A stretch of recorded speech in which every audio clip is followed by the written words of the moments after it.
Welcome back, everybody, to Real Estate Unlimited, where this podcast gives you unlimited information on real estate.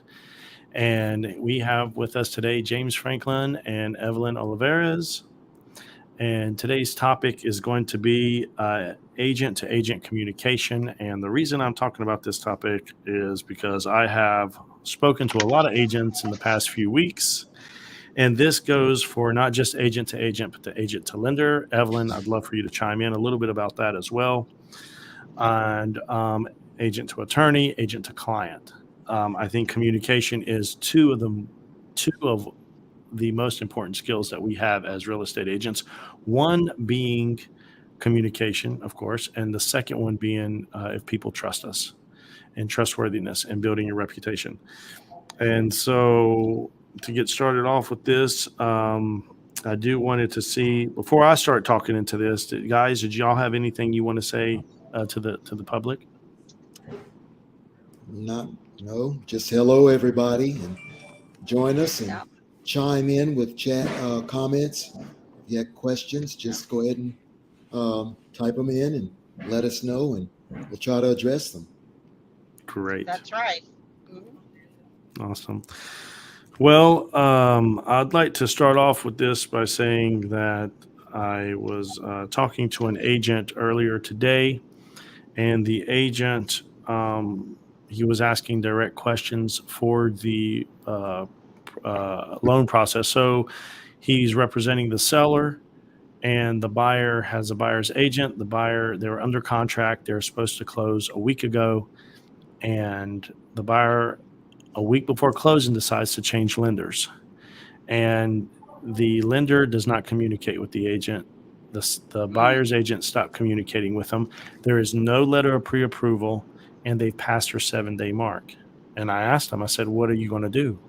And he said, I'm getting a termination agreement ready for them to sign, because we're not keeping the house off the market without knowing. It was that's funny.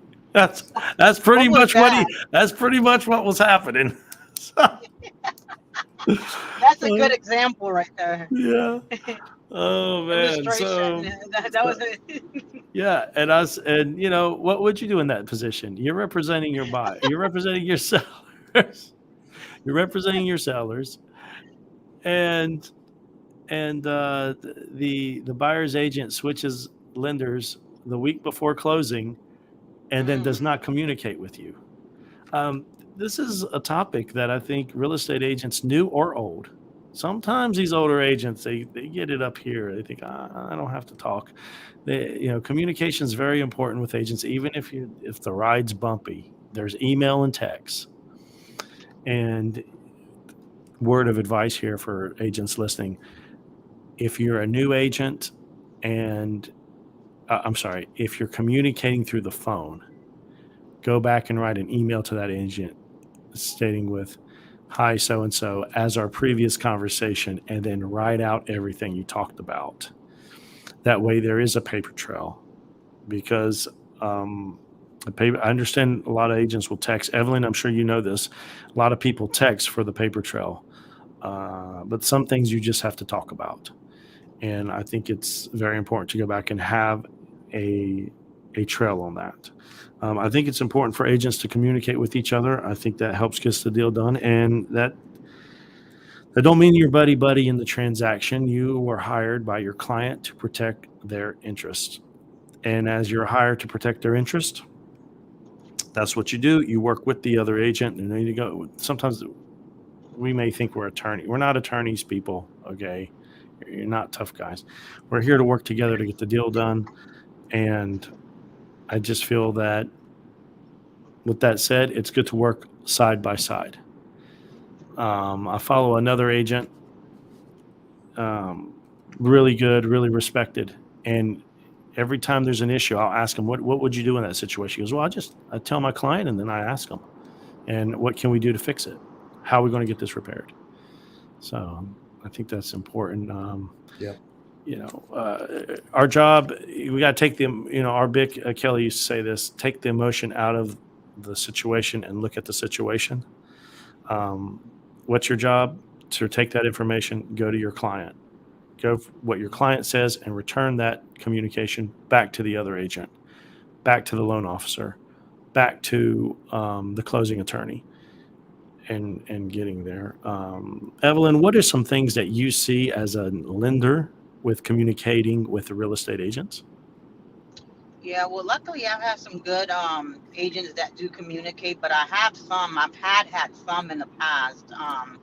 And I'm not gonna mention it. He's not here in our area, but Charlotte, Raleigh, whatever. But I had the listing agent actually calling me, hey, I haven't heard from the buyer's agent, and that's my concern, because if the listing agent is calling me because they can't get a hold of the buyer's agent, something's not right. Of course, communication. So I think that's the key to a successful and smooth transaction. That we all communicate. Even if it's an email, hey, I'm such and such, lender. If you need me for anything, if you have questions in regards to, of course, I cannot provide any personal information, right? Any confidential information on the buyers. But anything that's concerning, like what they the appraisal, things like. I think it's very important for us to communicate to the listing agent if they want to be on an email. I'm kind of used to like communicating with everyone on that aspect. But definitely with the buyer's agent or the agent that's working directly with me at that time, let's keep communication, even if it's like, if within 2 days, if there's nothing going on that next day, within 2 days, hey, I'm still working on it, nothing new yet. We're still waiting on an appraisal. We're still waiting on whatever, or help me with the client. I've asked them for documentation. Can you kind of call him on your end and tell him that we need this in order for us to close on time? So things of that nature, I think that's very important for us to keep that kind of communication in the process. What are sometimes some things a buyer's agent should do to communicate with you throughout the process? Do you think they should be calling you after the pre-approval? Do you think they need to be talking to you about the closing attorney when we're closing, about the CD? Really, if there's any changes, other than what's on the contract, but you don't have to necessarily call me every day. But if there's any changes, if something's up with the, with the inspection, something's wrong, even though some lenders don't look at that. But if there's something that depending on what kind of loan or program we're working on, things like that, I would like to know ahead of time if we're going to be concerned about if the lender, because I, as a broker, remember I work with different lenders, so everybody's got different, requirements. So I need to know this ahead of time to communicate with that underwriter. You see, so yeah, definitely any changes other than what's written in the contract, in the process during inspection. If the client has a question that it's regarding the loan program, just send them over to me and say, hey, can you help so and so? They had a question about the rate. They want to know something about a buy down, because I know that most clients usually they will ask the real estate agent, the buyer's agent, and that's some things they might not know, and I'd rather talk to them instead, because I'm the one, of course, that is working on that loan. So I agree with you there, Evelyn. I get a lot of questions on how first time the North Carolina down payment assistant works. I get a lot of questions on how the conventional loan and FHA works, and I definitely communicated to them. You need to talk to the lender on that end. Not that I'm trying to wash my hands from it, but you need to talk to the lender, because I do not know how your loans are structured. And that's another thing people don't know. Loans are structured, and yeah, different loans are structured different ways. yeah, Requires and it's different. important. Yeah, I'm sorry. Go ahead. I No, didn't mean no, to cut you off. no. You're Yeah. fine. You're fine. Yeah, so it's important, because I just made a video on that you have to work with an agent that's actually knowledgeable, and from the first time that you have contact with that buyer, hey, I want to know about. You just gave an example, right? North Carolina housing. and they think that's the only program available. Mhm. And I do have other programs that are 100% finance and that you don't have to wait 15 years. So it's good if you send them over first instead of answering that question, because I'm able to give them different options, and I'll be, hey, based on your information, especially if we do a soft pull, that won't hurt their credit, by the way. I'll be able to see based on that credit history, that credit score. Hey, actually, you want the down payment assistance. Maybe the 1% program, down payment program might work for you. You're buying a $200,000 home, or you're interested in buying around that price range. It's $2,000. That's 1%. The lender is going to pay another $2,000 as a grant. 2,000 towards that, or 2% towards that loan amount. So, we have other options, like with one of our lenders, EMP. They do 100% down payment program. You start earning equity the first day you move into that property, and you don't have to wait 15 years. So, there's different options that people don't know about. And that's what I tell my clients. Just don't go with, oh, North Carolina Housing. We could see what's the pros and cons of that program, and what you're really looking for, what you're planning to do in the next 5 years. Do you want to stay in that property for 15 years? Otherwise, if you do move out, you will be committing fraud. And a lot of people don't take that seriously. And I think that's something that as lenders, we must emphasize on that. Hey, you have to stay in that property 15 years. There's no way around it unless you sell the house and pay that money back. But that's where I'll come in and give them different options on loan programs that Right. are similar to that. Right. Right. Right. Well, I don't know about you, James, but I I get perturbed when an agent doesn't call me back, and I have a question for them, and I call them. I'm starting to accept the text messages. I really feel like people should call me instead of text me. I'll get texts on properties all the time, and then I usually call back to see if it's a real person. And I'm starting to accept the text message because the text it's going to get my attention, right? If I'm on the phone with someone and you call me, I can't answer it. I'm on the phone. I'm talking to Evelyn about this person's loan and how we're going to get to closing. However, if I'm on the phone and you send me a text message, and I can see it. So I'm starting to get a little bit more warmer to the text messages when agents ask me questions on properties, on listings that I have. How do you feel about agent communication, James? I think it's tantamount. I really do. I think communication is extremely important among, every entity that's involved in a transaction.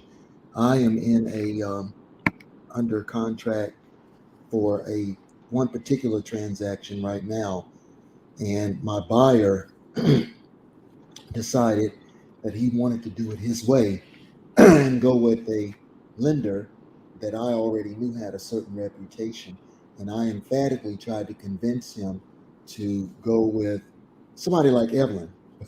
And with Evelyn, I have to give them 3 recommendations at least, as I do with any kind of a vendor. But Evelyn was one of those. And he decided to go his way, do Frank Sinatra style, and do it his way. And I told him I had a bad experience with this lending company, and even in particular with the loan officer. And everything in this the prior experience, it ended well, but it was just rocky. It was very tumultuous, and he decided he wanted to do it his way anyway. So it's been a bumpy ride, and it's been mainly because that loan officer has not been clear and lucid with get the information given to my buyer client. For example, it's an FHA loan, and my buyer was under the impression that everything was going to be paid for, and that's not the truth. And he found out midstream that he still has closing costs. Mm-hmm. He found out that he was going to have some of those closing costs. He was going to have to pay. There were vendors involved, such as termite and pest, and this is what a VA loan requires. And somebody was going to have to pay for it, but he couldn't pay for it. Right. The loan officer was not clear and forthcoming from the get-go with that. And I told my buyer, hey, I'm not paying for this. So you're going to have to find somebody that's going to have to pay for it. You're going to have to be creative, but somebody's going to have to do it. So that's just one of several examples, several road bumps we've encountered along the way. So I think communication is tantamount. And I've learned through the years by experience that I have a responsibility, an awesome responsibility, because to communicate, because for some reason the principals, whether it's the seller or whether it's the buyer client, they tend to gravitate to the agent before they go to anybody else if they've got a question. So if I don't have the answer, then I have to communicate very well with them what my role is. And if it's something I cannot answer, uh, you you can I can draw the line at, hey, you can come to me, or if it's a financial thing, you need to go to the lender, loan officer. But Who ends up communicating that though? I communicate that to them. That's right. But usually I know that they're gonna come to me with everything, and I'm gonna have to actually delegate who can answer that question, whether it's an inspector, loan officer, the appraiser, or whomever. And that bleeds into another item of importance, and that is being prompt in your communication. You can't wait a couple of days. You have to keep in constant communication. I've been more successful and had more satisfied clients when I am prompt with my answers that I give to them, uh, especially if I have to go to another person, another professional, and get the information and relay that back to my principal, back to my client.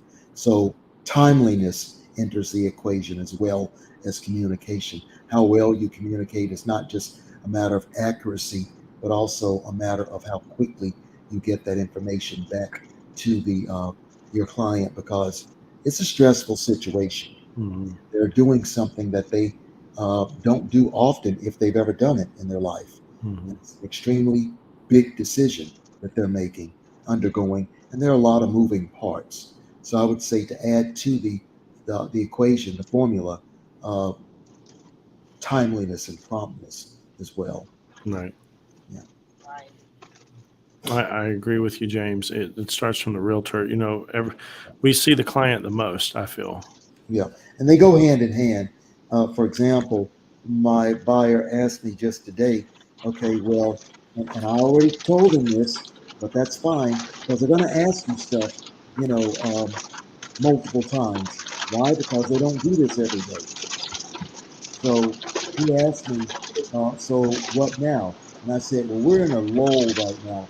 And as I told you, it's going to take, 9 to 12 days for us to get that appraisal back. It might be quicker than that, but I'll keep you updated, let you know every day, if there's any change. And if there's not a change, I'll call you and let you know, hey, haven't heard anything from the lender. And then he asked me, well, who's going to let me know? Is my lender going to let me know about the results of the appraisal, or will you let me know? And I told him, well, I've already contacted the lender and told the lender to CC me on it, to let me know, so I can let you know. And it's okay to let you know, but to inform me as well. So you got to it's almost like micromanaging yourself Right. when you're dealing with a client. It's best to tackle all of the obstacles first before they can, and try to anticipate the questions they're going to ask you. Right. James, I got a question. How do you handle an agent when you're representing, for example, the seller Mm-hmm. and the buyer's agent? They're not getting what they want, and that's that's the seller's decision. Every Yeah, house in North Carolina is as is. right.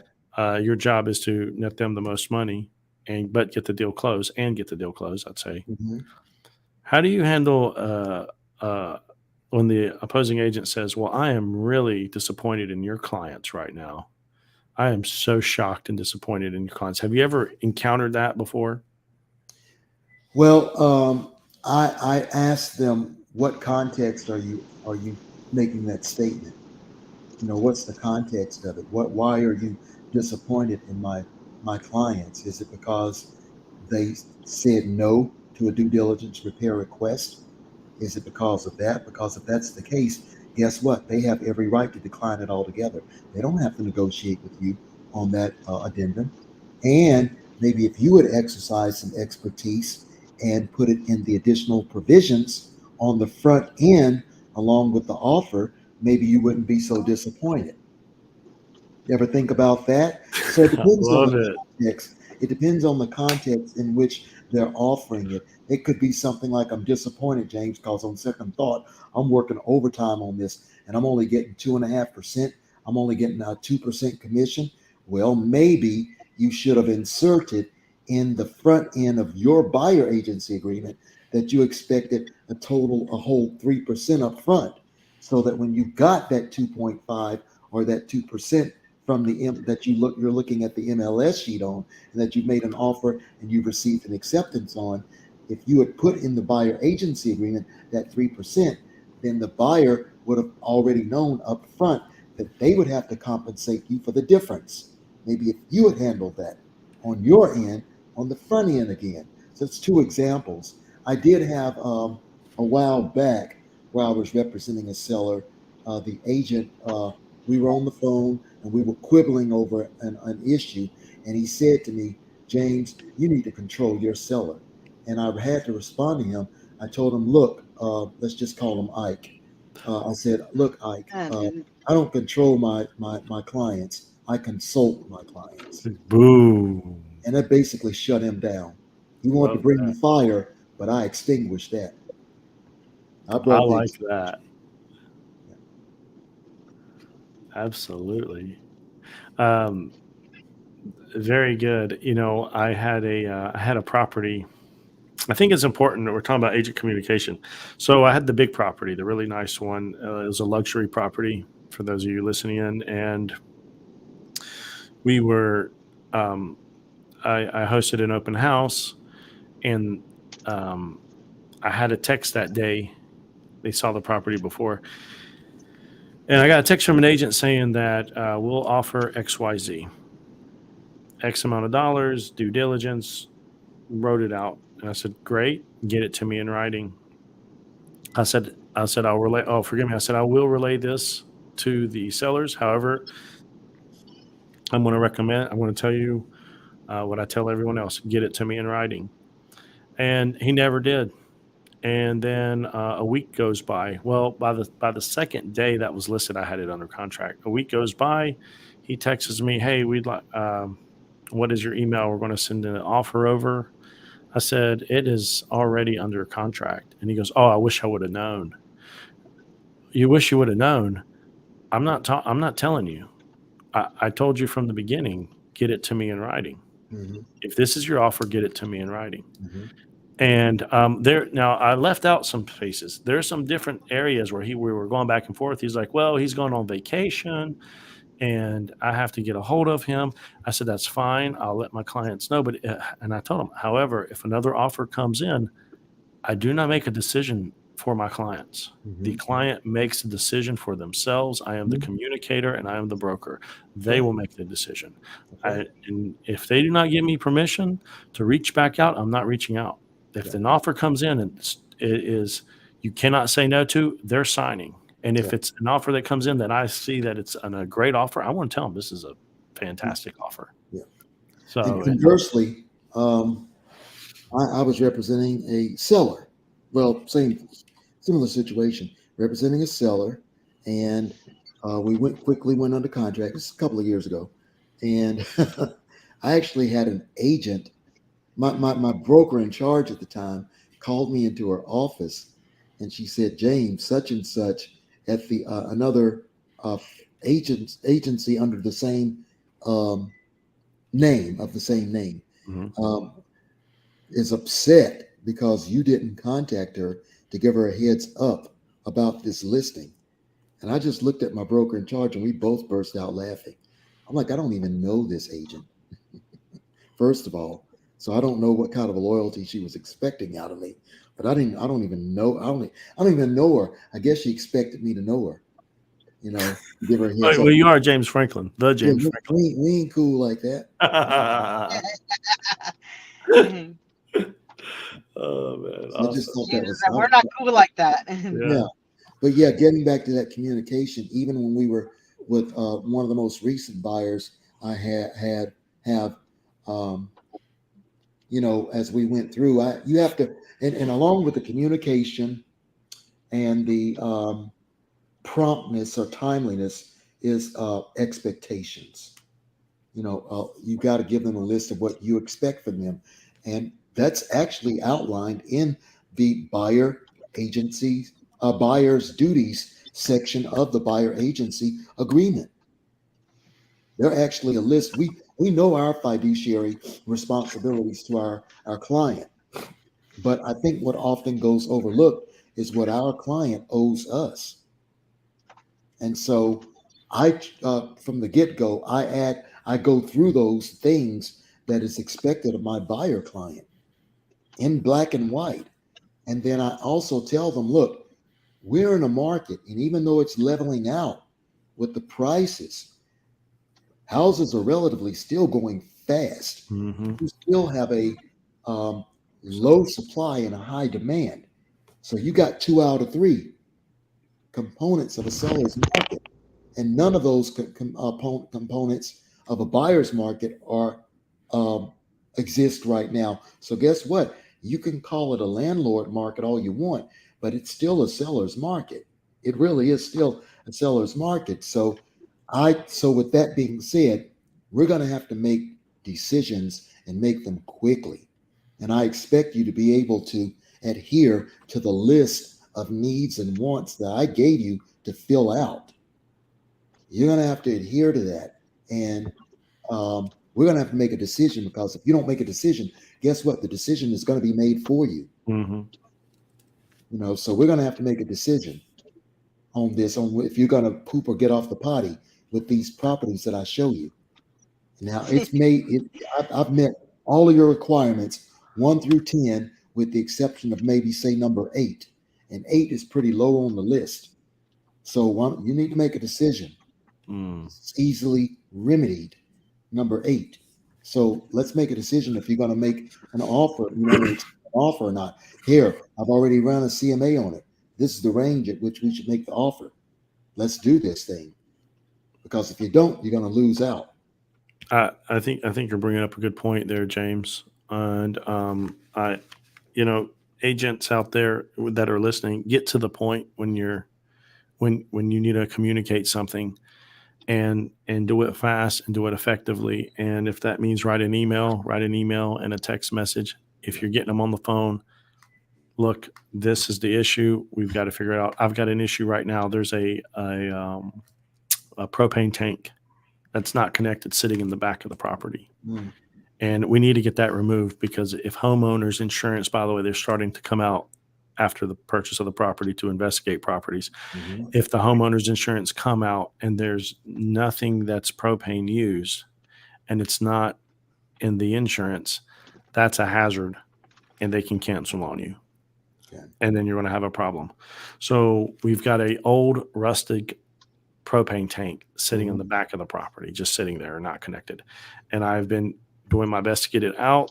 I have been calling the listing agent, and she has also been working hard with this. I'm very happy to work with her on this deal. And you know what? She gives me updates as well. She calls me and says, hey, I haven't found anyone, or I found someone, and then that turns out it couldn't work out. Mm-hmm. They have nowhere to dispose it, so they're not going to pursue it. So we're working together on that. Getting to the point, listening to other agents where that I'm listening to people and they're servicing their clients. Communication goes a long way for real estate. How do we get clients? We communicate to get the lead. We lead gen, we communicate. How do we know what they want? We sit down and we listen to them. And when another agent is telling you something, listen to it, then find out a way to protect your client to move forward. Yeah. And part of that too is just rebounding back to the communication. How do you like for me to communicate? Do you prefer phone calls, or you're old school? You prefer text or email? That's important. Yeah. Yeah, and that's with your co-agent as well as the lender too. Yes, that's a You good. know, That's a good point, how do you James. like to be communicated with? Yeah. I haven't even asked that question. I ask it to my clients, but I have not asked it to the lender or the other agent when I get in contract with them. So, what is the best way to communicate with you? I didn't even think about that. That's a good way to do it. Good way to do it. Because I prefer phone calls, me, Yeah, and then I prefer an email following up because I will. Uh, but I do prefer phone calls. I prefer phone calls and texts because I know, because when they pop up, and I've seen, my psyche is more geared towards seeing a pop up of a missed phone call, or if a phone call occurs, to catch it, and a text also. Mhm. But the email, and it's probably because I get so many emails, it might get lost in the mix. My Yeah. visual peripheral and everything. But when it comes to, I prefer phone calls and texts, and you can, now if you want to add the email, fine. And if it's documents, of course, but let me know by phone or text. Hey, I just sent you an email. Awesome. I Yeah, love it. Yeah, I do that. I Well, do that too. Send an email and yeah, then following the email, hey, I just send you a text. Look, yeah. I know that some agents like you guys might be out there showing a home. You might not be on your phone and looking at your emails. And it's important. Hey, there's an important email from the attorney. There's a question about a closing date. Can you go ahead and look at that email? So I mean, there's, as long as you communicate at the end, we could always go back. Whether it's, of course, a phone call, you can't. You'll see a missed phone call, or that we actually talked on that day, but it's not a recorded phone call. So always good, like a text message, email. I have a client right now that I'd say, hey, I'm gonna get in touch with you within 24 hours. I finally got her pre-approved with different options. And then she's like, oh, are you gonna call me today? Because I told her I would call her today. I said, yes, I'm gonna call you. But I communicate with her through text. So Hmm. throughout the whole process, hey, I haven't forgotten about you. And same with an agent. If you have a question that you need to ask an underwriter, like yesterday, I had a question from a buyer's agent. Hey, do you know if, with VA, if the 90-day flip rule applies? And, it was a good question. I'm like, you know what? I really don't, I'm almost sure I thought it was, but luckily there's not a flip rule with VA, but, like things like that, you could communicate, say, hey, let me find out that answer for you. Let me ask my underwriter. So that kind of communication, I think it's key to have a successful business relationship with you guys, with agents and also with the clients as well. Absolutely. In the long run, you're going to say that person really or that lender, or Paul or James, they're really good at communicating. I will go back and do business with them because I like the way they kept me up to date, updated, and everything that what's going on. So Mhm. that's really important, and that's like a first, like a good impression of our business that we provide Yeah, to these individuals, right? So yeah, mhm. absolutely, absolutely. And I would say all of that is umbrellaed by expertise. right. Expertise. You know, I've had lenders who don't even know, in the past, that didn't even know what a pre-approval letter was. Zoinks! That's sad.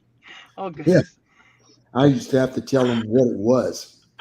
Yep, I've You had gotta lenders. be there. You gotta be their negative first day on the job. Yeah, Not their first day, negative first yeah. day. I'm like, this ain't a good sign. Let me hold your hand. That's why Hmm. you're the legend, James Franklin. No, sir. No, Hmm. sir. Well, James, guys, he knows a lot about products. James, that's pretty good too, because you have to be somewhat knowledgeable on certain products. Maybe you can't answer it all, but if the client sees that, like, hey, this guy's really learning, what the process of what lending is and what Mhm. products are out there, or at least some knowledge of, like, when you're doing an inspection with FHA.